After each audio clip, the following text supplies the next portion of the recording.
Hi guys, मेरा नाम है साहिल खान और आज की वीडियो शुरू करते हैं। सबसे पहले न्यूज़ है भाई डोनाल्ड ट्रम्प की। तो $2000 दे रहे हैं वो हर एक सिटीजन को भाई। उन्होंने बकायदा ट्वीट किया है जहां पर ये बात बोली है कि जो लोग टैरिफ के अगेंस्ट थे वो लोग फूल है।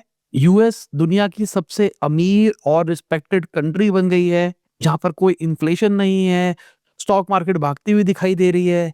जो यूएस का ट्रिलियंस ऑफ डॉलर का डेट है वो बहुत ही जल्दी पे बैक होने वाला है। इस साल के एंड तक बहुत सारी इन्वेस्टमेंट भी आने वाली है और कम से कम $2000 का डिविडेंड मिलने वाला है हर एक यूएस सिटीजन को। पहले मुझे लगा ये फेक न्यूज़ है, जब मैंने रिसर्च किया तो भाई सभी बड़े पब्लिकेशन ने इसके बारे में बात कर रखी है। बट डोनाल्ड ट्रम्प को लगता है वो सही कर रहे हैं। उनका कहना है इस साल के एंड तक यूएसए के अंदर $20 ट्रिलियन की इन्वेस्टमेंट आ जाएगी। एक उनका इंटरव्यू निकल के आया है, उसके अंदर उनका कहना है ये जो टैरिफ लगाया है इसके चक्कर में कंपनीज पागल हो गई है, बौखला गई है, वो यूएस के अंदर फैक्ट्रीज लगाना चाहती है और ये हमारी बहुत बड़ी सक्सेस है। We are building up something that's unbelievable. And a big part of that are the tariffs because they don't want to have to pay the tariffs because it's so unsustainable that they come and build the pharmaceuticals and the chips and all the things. They're coming into the United States and they're building them. इसके अलावा Donald Trump ने 50 year के mortgage loan की बात करी है। अभी तक 30 साल तक की कैप थी जहां पर आप 30 साल से ऊपर का लोन नहीं ले सकते थे, अब उसको 50 साल तक का बढ़ाया जा रहा है। इससे होगा क्या, किस्त सस्ती हो जाएगी क्योंकि भाई ज्यादा पीरियड ऑफ टाइम के अंदर बढ़ जाएगी। और मुझे क्या लगता है, मैं बेसिक मैथ्स वाली बात कर रहा हूँ कि क्या होने वाला है। अभी हमने एक दो न्यूज पहले बात करी थी, यूएस का जो सिटीजन डेट भी है वो भी ऊपर जाता हुआ दिखाई दे रहा है, हाउस होल्ड डेट भी बढ़ता हुआ दिखाई दे रहा है।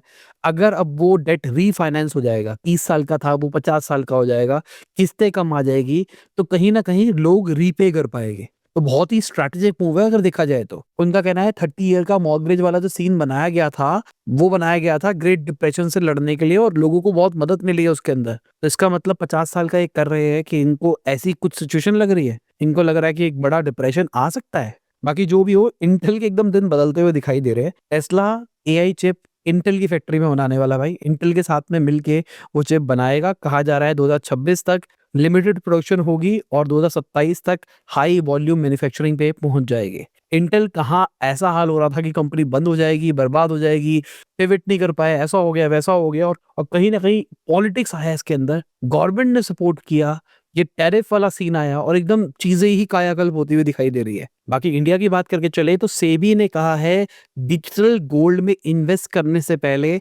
देख लो कि वो रेगुलेटेड है या फिर अनरेगुलेटेड है। उन्होंने बोला है मार्केट में बहुत सारी स्कीम्स चल रही है जहां पर डिजिटल गोल्ड में इन्वेस्टमेंट करी जा रही है। भाई सिंपल सी बात, ईटीएफ्स के अंदर इन्वेस्ट करो अगर आपको डिजिटल गोल्ड में डालना है तो, या फिर डायरेक्टली कमोडिटी मार्केट से खरीद लो। मार्केट में बहुत सारी उल्टी सी जो स्कीम आ रखी है, सेबी ने कहा है भाई हमारा कोई इसके अंदर लेना देना नहीं है। इसका मतलब अगर आपने कहीं कर रखा है तो भाई उसको निकाल लो, ट्रांसफर कर लो। मतलब ये एक सेबी की वार्निंग है कि कुछ ना कुछ शायद मार्केट में गलत हो रहा है और हो सकता है कि आने वाले कुछ दिनों के अंदर कोई बड़ी अनाउंसमेंट भी कर दे सेबी, क्योंकि ये पैटर्न रहा है अभी तक ऐसा ही कि सेबी पहले ऐसे कुछ अनाउंसमेंट करता है उसके बाद में कुछ और करता है। बाकी आरबीआई ने सिल्वर को एज अ कोलेटरल अलाउ कर दिया है अगर कोई लोन लेना चाहता है तो। भाई silver is the new gold ही कहा जा रहा है और सिल्वर के प्राइसेस भी बहुत तेजी से भागते हुए दिखाई दिए, इसलिए कोलेटरल की बात करी जा रही है। और इनफैक्ट ऐसा कहा जा रहा है कि सिल्वर के प्राइसेस नहीं रुकेंगे, तो अगले फाइनेंशियल ईयर से हमको ये चीज होती हुई दिखाई देगी, जो कि एक अच्छी चीज है। इसके अलावा ऑटोमोबाइल सेक्टर की बात करके चले तो भाई retail sale all time high जाती हुई दिखाई दी है। अभी 42 डेज की फेस्टिव पीरियड सेल चल रही थी जिसके अंदर दबा के गाड़ियां बिकी है भाई। कहा जा रहा है 52 लाख से ज्यादा यूनिट्स बेची गई है, जो पिछले साल 43 लाख के आसपास थी। तो आप देखो कितनी जबरदस्त ग्रोथ है। और कहीं ना कहीं जो जीएसटी कम किया गया है उसका इम्पैक्ट दिखाई दे रहा है। कहीं ना कहीं ऑटो सेक्टर का बैंड बजता हुआ दिखाई दे रहा था, गाड़ियां ही नहीं बिक रही थी, चीजें ही नहीं बिक रही थी, और अभी जीएसटी कम करने से बिकने लग गई है। सुनने में आ रहा है अगले साल शायद नए इंजन के नॉर्म्स के बारे में गवर्नमेंट अनाउंसमेंट कर देगी, जो अभी तक मार्केट में इंजन रेडी नहीं है। तो अगर किसी ने अभी ये डिस्काउंट के अंदर गाड़ी ली है और गवर्नमेंट कल कहती है कि भाई अब हम E50 शुरू कर रहे हैं, भाई फिर क्या करेंगे लोग। बाकी भाई वीडियो में आगे जाने से पहले आपको याद दिलाना चाहूंगा, अपने लाइक का बटन नहीं दबाया, लाइक का बटन दबा दो, चैनल को सब्सक्राइब। मैं ऐसी ही डेली बिजनेस न्यूज आपके लिए लाता रहता हूँ।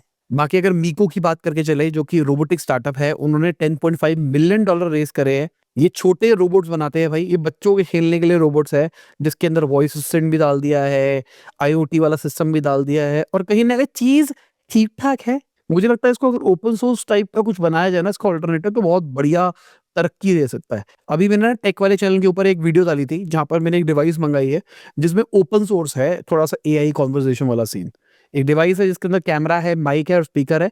मैं उससे बात कर सकता हूँ और वो ओपन सोर्स है, मतलब अपने खुद के लार्ज लैंग्वेज मॉडल रन कर सकता हूँ, मेरे खुद के सर्वर से कनेक्ट हो जाएगा और सबसे बड़ी बात एमसीपी भी डला हुआ है कि मतलब मैं किसी भी चीज़ के अंदर कोई ना कोई एक्टिविटी कर सकता हूँ।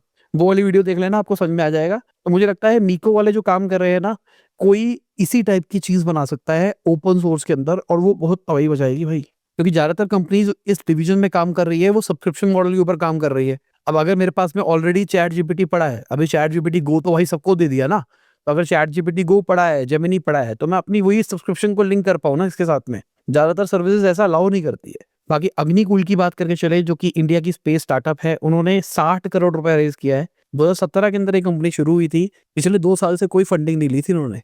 9 करोड़ का रेवेन्यू रिपोर्ट किया, जहाँ पर 43 करोड़ का लॉस था इनका फाइनेंशियल ईयर 24 के अंदर। जो इनके कॉम्पिटिटर है स्काईरूट एरोस्पेस, उन्होंने 29 करोड़ का रेवेन्यू रिपोर्ट किया था और 55 करोड़ का लॉस रिपोर्ट किया था। अब ये कर क्या रहे हैं? ये 3D प्रिंटेड रॉकेट इंजन्स के ऊपर काम कर रहे हैं। मतलब बहुत ही तेजी से रॉकेट्स बन सकते हैं। अगर चीजें सक्सेसफुल रहती है, इनका सिस्टम सब कुछ सेट हो जाता है, तो ये मान लो घंटों के अंदर नए-नए इंजन्स बने जा रहे हैं और लगातार सैटेलाइट्स या फिर कोई भी रॉकेट लॉन्च किया जा सकता है। इसके अलावा ब्लूस्टोन की बात करके चले तो 52 करोड़ का लॉस रिपोर्ट किया और उन्होंने क्वार्टर 2 के अंदर। यहाँ पर देखोगे तो इनके लॉसेस घटते हुए दिखाई दिए 40% से। First half of financial year 26 के अंदर 87 करोड़ का जो लॉस है, वो first half of financial year 25 के अंदर 144 करोड़ का लॉस था। तो इम्प्रूवमेंट तो दिखाई दे रही है। कंपनी का रेवेन्यू भी 37.5% बढ़ता हुआ दिखाई दिया है। लेट्स सी क्या रहता है फ्यूचर ब्लूस्टोन का। बाकी इसी के साथ में हमारी आज की ये बिज़नेस न्यूज़ खत्म होती है। उम्मीद करता हूँ आपको मज़ा होगा। लाइक कर देना, शेयर कर देना, कमेंट बताना वीडियो कैसी लगी। बाय, गुड नाइट, शब ख़ैर, खुदा हाफ़िज़, गुड मॉर्निंग, गुड आफ्टरनून, जब भी आप वीडियो देख रहे हैं। जय हिंद, वंदे मातरम, दुआ में याद रखना।